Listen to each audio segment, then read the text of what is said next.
In this video, we will prove the Arrow's impossibility theorem. This is part 3 of the 3 videos on Arrow's impossibility theorem. First part of the video introduces this theorem. In second part, there are assumptions. And in the final part, this part, we will prove the Arrow theorem.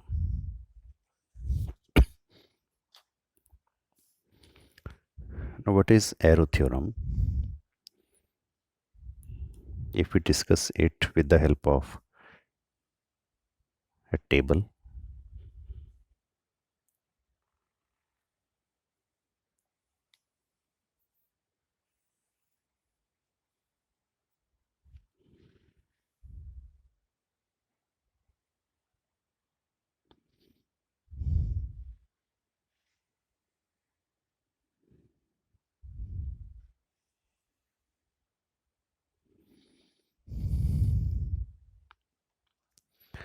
suppose there are 3 individuals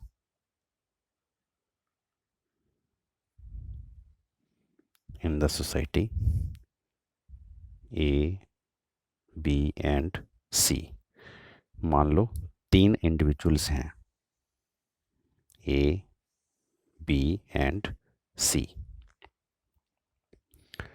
और ये इनके alternatives हैं preferences के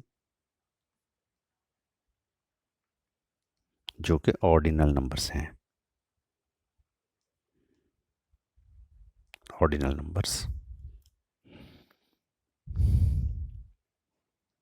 3 मान लो commodities हैं X, Y and Z. ये हमारा structure बन गया टेबल का. सपोज देयर आर 3 कमोडिटीज और 3 अल्टरनेटिव्स. 3 मान लो अल्टरनेटिव्स हैं X, Y, Z और 3 इंडिविजुअल्स हैं A B C. अब इन 3 इंडिविजुअल्स को हम मेजॉरिटी बेस पे देखेंगे कि जो 2 इंडिविजुअल कहेंगे या तीनों कहेंगे इट मीन्स वो बेस्ट चॉइस है. अब इस अल्टरनेट के हिसाब से देखें, अगर मान लो जो A की चॉइस है वो फर्स्ट चॉइस है X, सेकंड चॉइस है Y एंड थर्ड चॉइस है Z. This is the choice by individual A. और जो B इंडिविजुअल की चॉइस है, मान लो फर्स्ट चॉइस है Y, सेकंड चॉइस है Z एंड थर्ड चॉइस है X.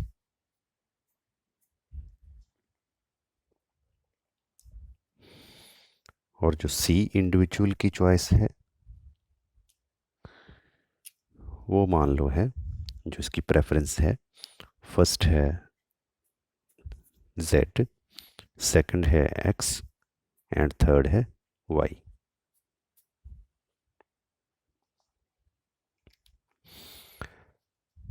ये टेबल अगर हम याद कर लें तो इजीली हम एरो की इम्पॉसिबिलिटी थ्योरम को एक्सप्लेन कर सकते हैं. ये टेबल हमने कैसे बनाया है, इसको याद कैसे करना है. पहले ए की 3 चॉइसेस, पहले से स्टार्ट करके 1 1 2 3, फिर दूसरे कॉलम से स्टार्ट करना है 1 2 3, फिर तीसरे कॉलम से स्टार्ट करना है 1 2 3. सपोज ये चॉइसेस हैं, ये अल्टरनेटिव्स हैं, ये प्रेफरेंसेस हैं तीनों इंडिविजुअल्स की. ए की ये प्रेफरेंस है, बी की ये प्रेफरेंस है, सी की ये प्रेफरेंसेस है about X, Y and Z. तो अब अगर हम इसका एनालिसिस करें, मान लो हम पहले एक्स एंड वाई में से चूज़ करें, एक्स एंड वाई में से कि लोग क्या चाहते हैं ज़्यादा, एक्स चाहते हैं या वाई चाहते हैं. डेमोक्रेटिक तरीके से अगर हम देखें ज़्यादा लोग क्या चाहते हैं, तो अगर हम ए को देखें,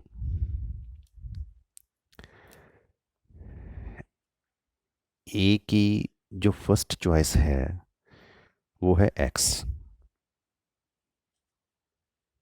फर्स्ट चॉइस क्या है इसकी, एक्स।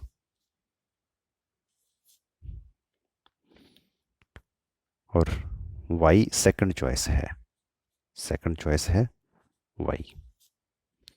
इट मीन्स जो ए है वो एक्स को प्रेफर कर रहे हैं कंपैरेटिव टू वाई। और अगर हम बी को देखें,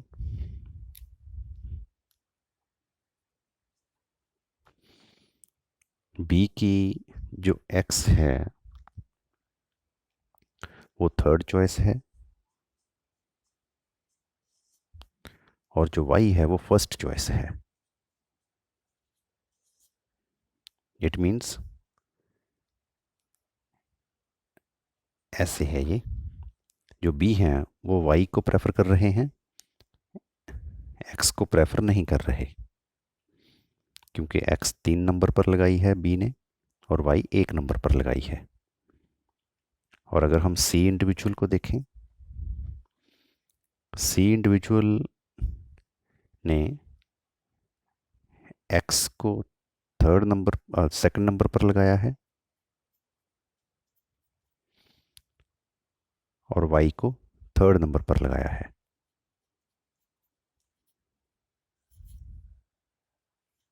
इट मीन्स ये एक्स को प्रेफर कर रहे हैं।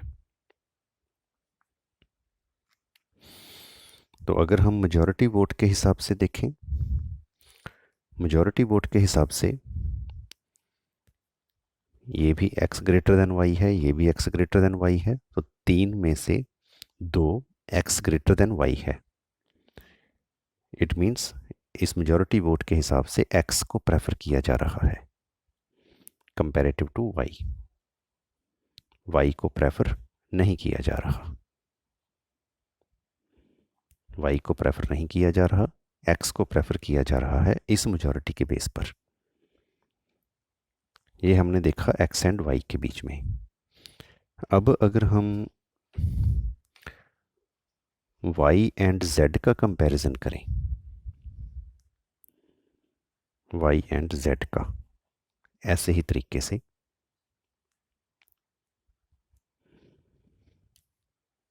तो y एंड z का अगर हम कंपैरिजन देखें, पहले a देखें क्या चाहते हैं। y इनकी सेकंड प्रेफरेंस है और z इनकी थर्ड प्रेफरेंस है। इट मीन्स ऐसे है, ग्रेटर देन है, क्योंकि y को जी ज़्यादा इंपॉर्टेंस दे रहे हैं। अगर हम b इंडिविजुअल देखें,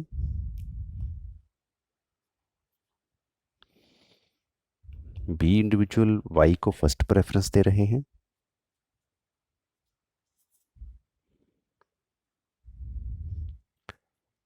और z को सेकंड प्रेफरेंस दे रहे हैं। इट मीन्स इनके लिए भी ये ऐसे है, ग्रेटर देन है।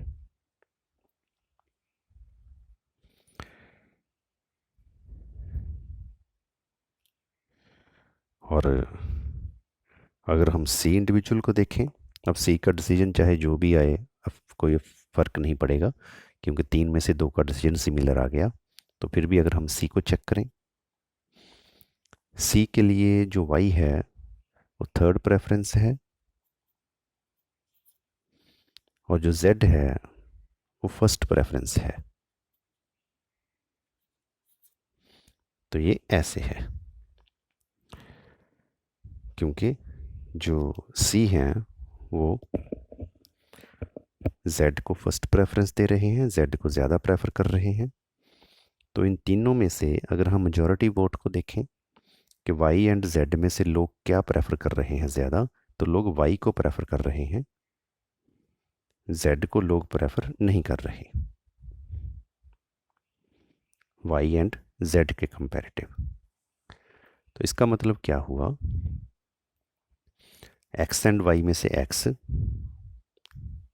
It means X greater than Y, preference के हिसाब से लिखा है हमने, and Y greater than Z, Y greater than Z, ये बना हमारा एक्स एंड वाई में से एक्स को प्रेफर है, वाई एंड जेड में से वाई को प्रेफर है। तो इसको अगर हम इकट्ठा करें, इसका मतलब क्या बना? इसका मतलब बना X greater than Y and Y greater than Z.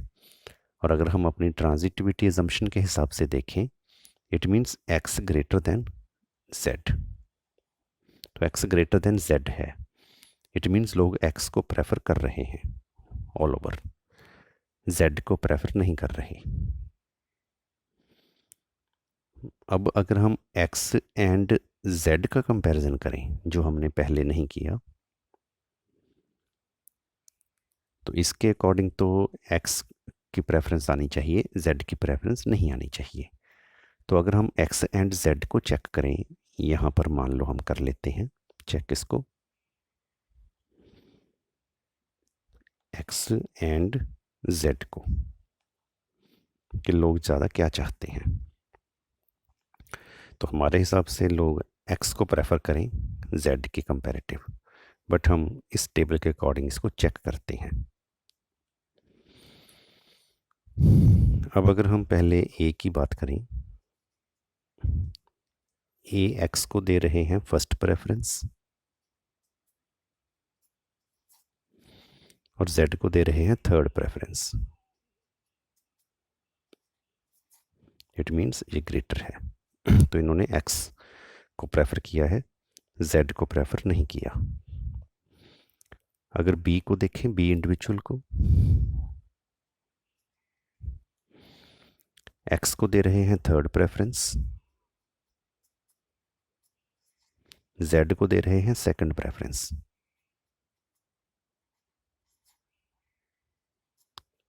Sorry, ये ऐसे बन गया, लेस देन,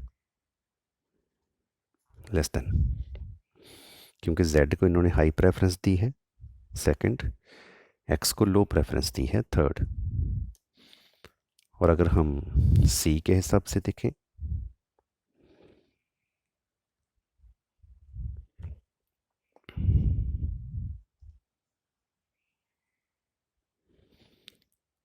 सी ने क्या किया है, एक्स को दी है सेकंड प्रेफरेंस एंड जेड को दी है फर्स्ट प्रेफरेंस। इट मीन्स इसके लिए भी ये ऐसे है।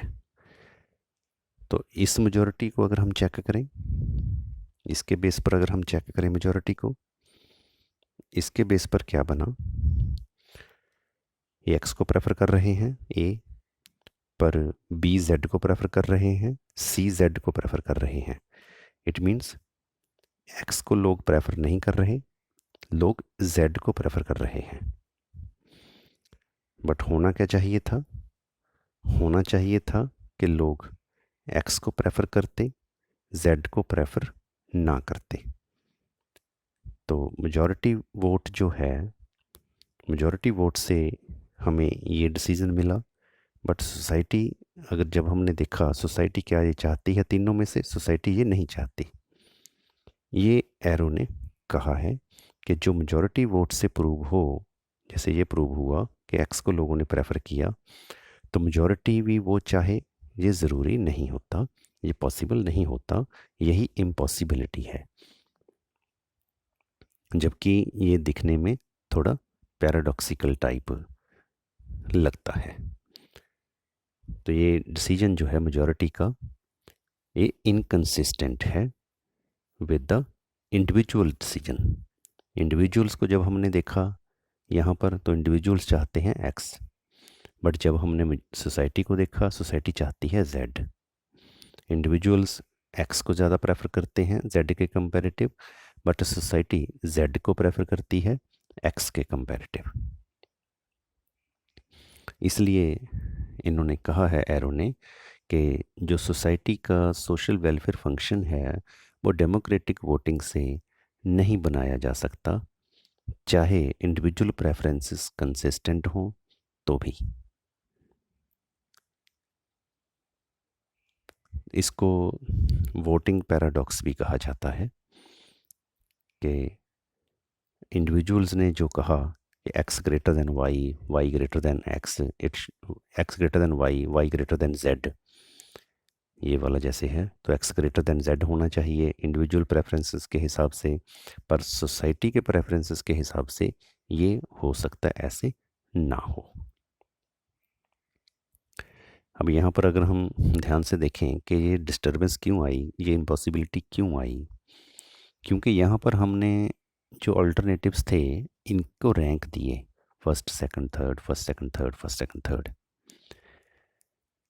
हमने ये नहीं देखा कि ए इंडिविजुअल अगर एक्स को फर्स्ट प्रेफरेंस दे रहे हैं, वाई को सेकंड प्रेफरेंस दे रहे हैं, ए को अच्छा मान रहे हैं, तो कितना अच्छा मान रहे हैं, इसकी इंटेंसिटी क्या है, कितने परसेंट अच्छा मान रहे हैं।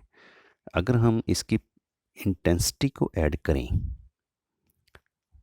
फिर हो सकता है कि हमारा जो डिसीज़न है वो कोई वन साइड हो जाए। क्योंकि जैसे मान लो दो इंडिविजुअल हों, एक एक इंडिविजुअल, सपोज हम यही लगा लें कि कोई इंडिविजुअल है वो एक्स ग्रेटर देन वाई बोल रहा है, तो हम कहेंगे एक्स को वो लाइक करता है, वाई को वो लाइक नहीं करता। कोई मान लो दूसरा इंडिविजुअल है वो वाई ग्रेटर देन एक्स बोल रहा है, तो इन दोनों का डिसीजन नहीं होगा। पर अगर हम ये देखें कि ये इंडिविजुअल एक्स को जो लाइक कर रहा है वो कितने परसेंट कर रहा है, मान लो ये 70% लाइक कर रहा है एक्स को, और जो वाई को 30% ही लाइक कर रहा है, या मान लो 20%, या मान लो 70 से कम, फिर हम किसी डिसीज़न पर पहुंच सकते हैं अगर हम इंटेंसिटी को ऐड करें बीच में।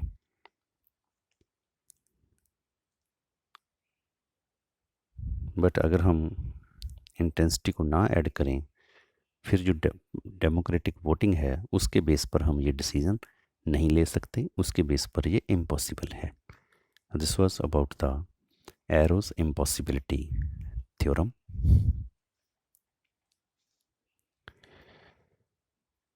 जैसे ये बुक है डोमिनिक सिल्वेटर की, इन्होंने भी ये इंटेंसिटी वाली बात को कहा हुआ है। प्रिंसिपल्स ऑफ माइक्रो इकोनॉमिक्स इनकी बुक है, बहुत इंपॉर्टेंट बुक है, ऑक्सफोर्ड यूनिवर्सिटी पब्लिकेशन की। It must be noted that the above conclusion is based on considering only the rank and not the intensity with which various alternatives are preferred। कि जो हमारा decision आया वो rank के base पर आया है, इंटेंसिटी के बेस पर नहीं आया है। Thus, if half of society mildly prefer more space exploration, while the other half strongly prefer the more aid to low-income families instead, मतलब क्या है इसका कि मान लो 50% लोग चाहते हो कि स्पेस एक्सप्लोर करो, मार्स को देखो, वीनस को देखो, मून को देखो, स्पेस को एक्सप्लोर करो, और 50% लोग स्ट्रांगली चाहते हों, यहाँ पर ये स्ट्रांगली और माइल्डली वर्ड बहुत इंपॉर्टेंट है। 50% लोग चाहते हैं पर उनकी चॉइस की जो इंटेंसिटी है वो कम है स्पेस एक्सप्लोरेशन की। 50% लोग चाहते हैं कि पूर फैमिलीज़ की हेल्प की जाए, और इनकी ये 50% जो लोग हैं इनकी इस बात को कहने की कि 50 अकेले लो इनकम को प्रेफर किया जाए, इनकी हेल्प की जाए, ये स्ट्रांगली बोल रहे हैं ये बात। Therefore, the difference in intensities of these preferences would have to be disregarded in the decision according to arrow। तो ये चीज़ नहीं इंक्लूड की जाती जब हम रैंक के बेस पर डिसीजन को लेते हैं डेमोक्रेटिक वोटिंग में। तो इंटेंसिटी को इग्नोर करने की वजह से ये प्रॉब्लम आती है। This was about the arrows impossibility theorem. For complete explanation of Arrow's impossibility theorem, must watch all the 3 videos. Thank you. Thanks for watching this video.